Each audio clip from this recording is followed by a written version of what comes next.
50 yards down the road from where we were, there was a man stabbed. And I can remember saying to the policeman sitting in the driver's seat, for goodness sake, you have my details, let me go and go and deal with this serious incident. And he says, there's others dealing with that. There was 5 police officers dealing with me.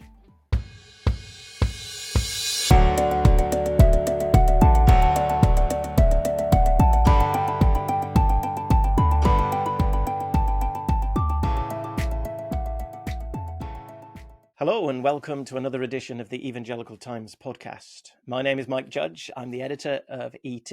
And the question that we're thinking about today is, what does it feel like when a street preacher gets arrested for sharing the gospel? I'm joined by Angus Cameron, and Angus Cameron has lived through that experience. Angus, thank you for joining us. And in a moment, we'll get into exactly what happened to you. But I just wanted to start by saying, what does it feel like when the police put handcuffs on you for preaching the gospel? It was more shock than anything else, because we were having a civilized, albeit quite robust, conversation with the police. Yeah, shock would be the big thing. I imagine we'd all be shocked if that happened to us. So talk us through it then. You were out in Glasgow and you were preaching the gospel. What happened next? We had been approached by a policeman, and he had said to us, "Listen, I know that while you're preaching from the Bible, there's not much, there's nothing I can do. I'm quite happy." The only thing he asked was that we would turn the volume down a bit, which we did, and we're quite willing to do so. So that's what we were doing. We turned the volume down a bit, and I suppose I've been preaching for 10-15 minutes. I can't remember. And next thing, we were approached by PC Campbell, Amy Campbell, and she said to us that there had been a complaint made, and I asked her what the complaint was, and she says that somebody was offended by what I was preaching. To this day, and this is 2 years later, to this day, I still don't know what it is that I'm specifically supposed to have said. Was all this being recorded? Was your preaching being recorded? Do you have a record of all that was said? I don't have a record of my preaching. It's actually, my wife said whenever I come back home that day, my wife said she had no issue with me going out and preaching, but she says you don't go out preaching again without a body cam. So I went and purchased a body cam. But the interaction between myself and the first police officer was filmed on my phone, and then sometime later, Amy Campbell, PC Amy Campbell came, and she, as soon as she came, I turned my phone on again and recorded everything right up to my actual physical arrest. So at some point then you're arrested. They put handcuffs on you. And am I right in saying that you were searched in front of passers-by, you were searched in public? Is that correct? I was taken to the bottom of Buchanan Street, and there's a main thoroughfare cuts across Buchanan Street. It's called Argyle Street. The police van was sitting on Argyle Street, and I was searched outside the police van with cars and buses passing by. So then you were put in the police van. At this point, you still don't know specifically what it is you've been accused of. You know you've been accused of homophobia and so on, but no one's been able to tell you exactly what you said that has led to this. And you're put in a police van. Now, how long were you detained in the police van for? I reckon I was in there for roughly 70 minutes, an hour and 10 minutes. An hour and 10 minutes. And were you by yourself, or were you with someone? Or at one stage there was 3 other police officers there. Actually, 50 yards down the road from where we were, there was a man stabbed. And I can remember saying to the policeman sitting in the driver's seat, for goodness sake, you have my details. Let me go and go and deal with this serious incident. And he says, oh, he says, there's others dealing with that. There was 5 police officers dealing with me. I don't know how many went and dealt with that man that had been stabbed. Did you ever find out what happened in that incident? Was the man okay who was stabbed? I just heard that he had been stabbed. I didn't hear what the outcome of it was. Were you able to speak to any of the police officers whilst you were there for over an hour in the police van? Did you engage in any sort of conversation with them? Yeah, at first, PC Campbell was in the police van to start with, and at first, I didn't want to say anything. The best way to describe it is that PC Campbell actually got quite uppity about this because I was refusing to answer any of her questions. Then she became a wee bit more mild mannered, and so she started asking me about um, what I was preaching, and I sort of thought to myself, well, here's an opportunity to share the gospel. So I shared the gospel. I was preaching from Romans 1, and I she gave me back my Bible, and I'm still handcuffed at this stage, by the way. She gave me back my Bible, and I read to her, and oh, she says, "Well, I could see how that could be offensive to somebody," and I says, "The truth is always going to be offensive to somebody that doesn't like it, but it still doesn't take away that it's the truth."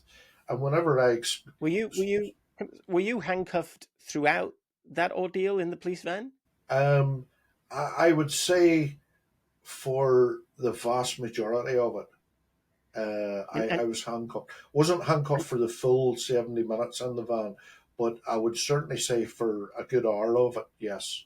I'm just shocked to think that a police officer, a serving police officer, thinks that it's part of her job as a police officer, while she has a Christian in custody, to tell him that the Bible is offensive.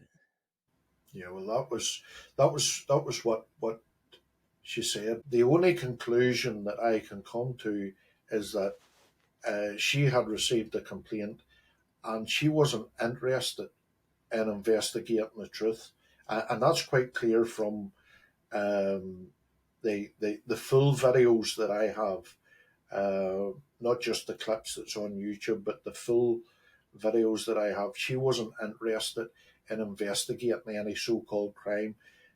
She wanted to make an example, and unfortunately, I was the one that was standing preaching. That's the impression that she gave me, and events following on from that have done nothing but reinforce that impression to me.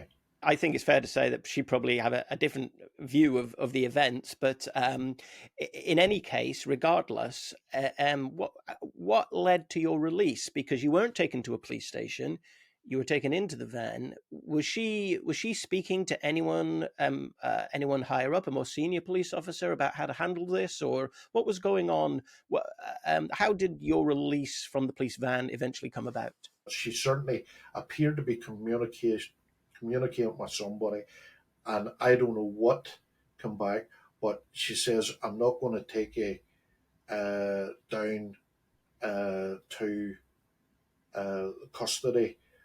She says, I'm going to let you go, and we'll check this out further. And at some point later, you were informed that although there were going to be no charges against you, they were going to hold your name on a hate incident register. Is that correct? Yeah, yeah.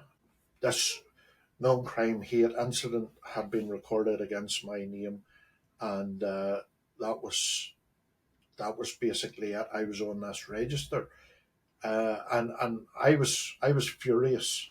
The whole justice system that I had tried to adhere to all my life, was to me on the presumption that a man's innocent until proven guilty, and here's a spurious complaint that has been made against me, and then my name gets put on to a register from which I had no legal recourse to argue against. Yeah, and And it's a non-crime, so you haven't committed a crime. It's a yeah, non-crime hate incident, and as you say, you've got no recourse for that.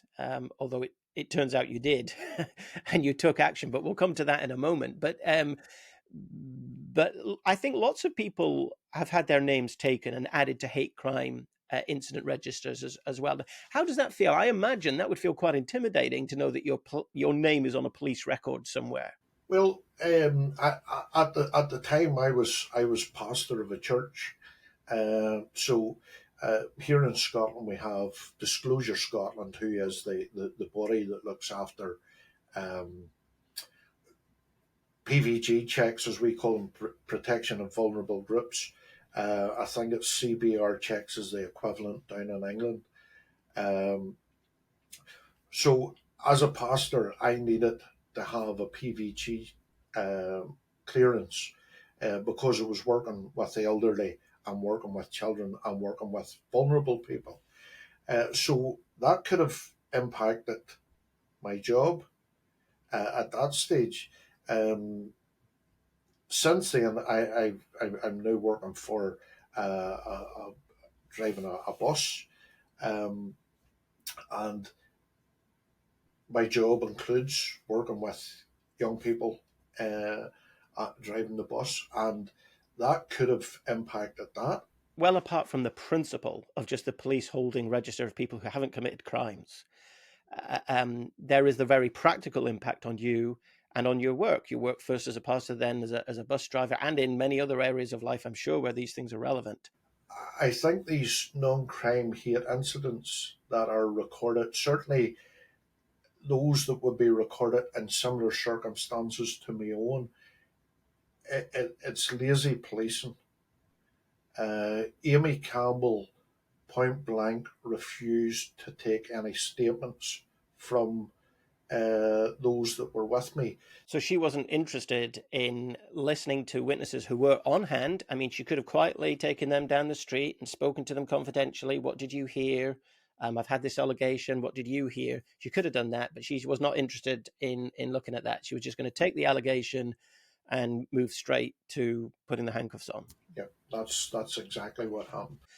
So you decided not to leave the matter there. And I suppose a little bit like the Apostle Paul, who was sent to jail in Philippi against his rights as a Roman citizen. When the magistrates realized they made a mistake and they want to release him quietly, he says, no, no, no, they must come down here and escort me out publicly.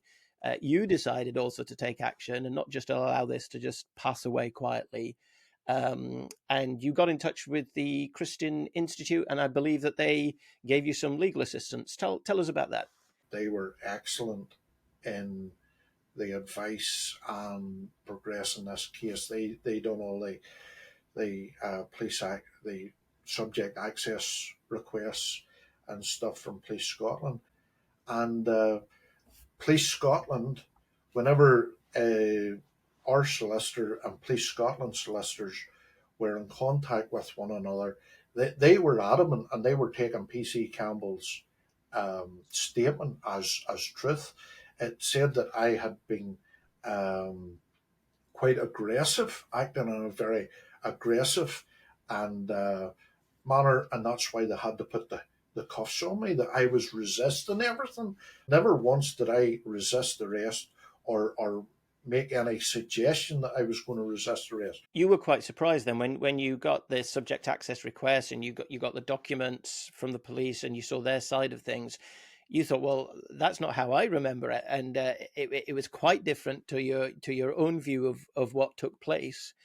And then things progressed. You took legal action against the police, I suppose, for wrongful arrest in the first instance, but also to have your name removed from this non-crime hate incident register. Yeah, that was the um, for my that was my aim, for my arrest to be expunged and for my name to be removed from the hate incident register.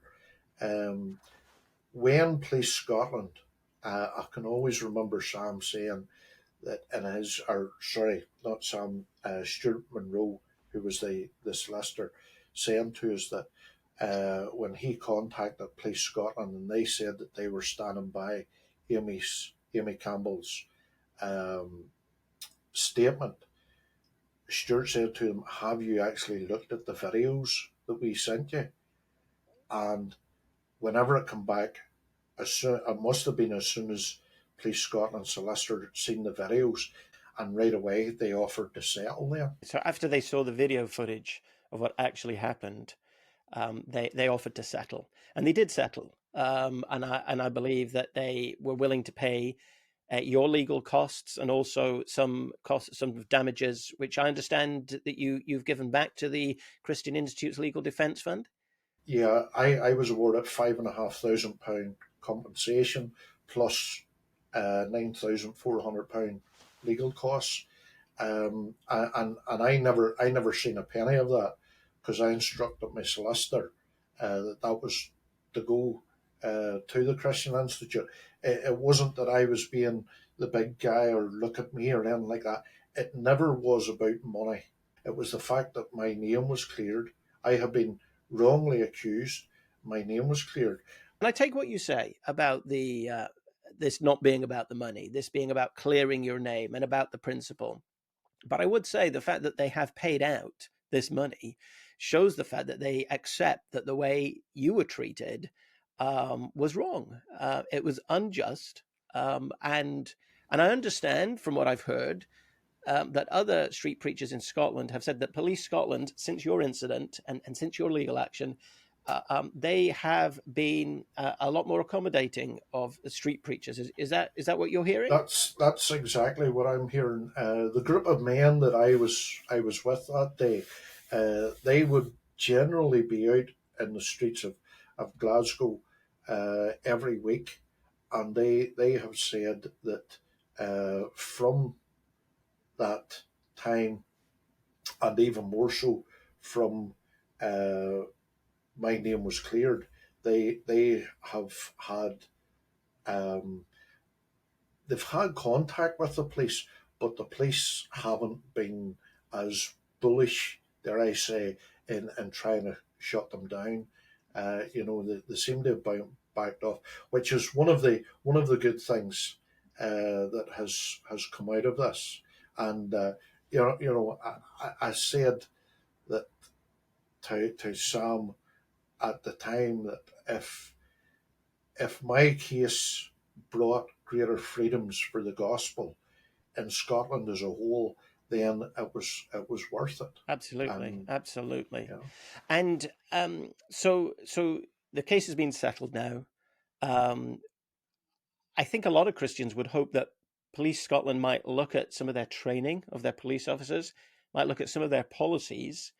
I know that down here in England, south of the border, the police have updated some of their guidance to say that when these incidents happen, police officers do need to consider the right for free speech, and shouldn't just assume that just because someone's been offended that a crime has been committed.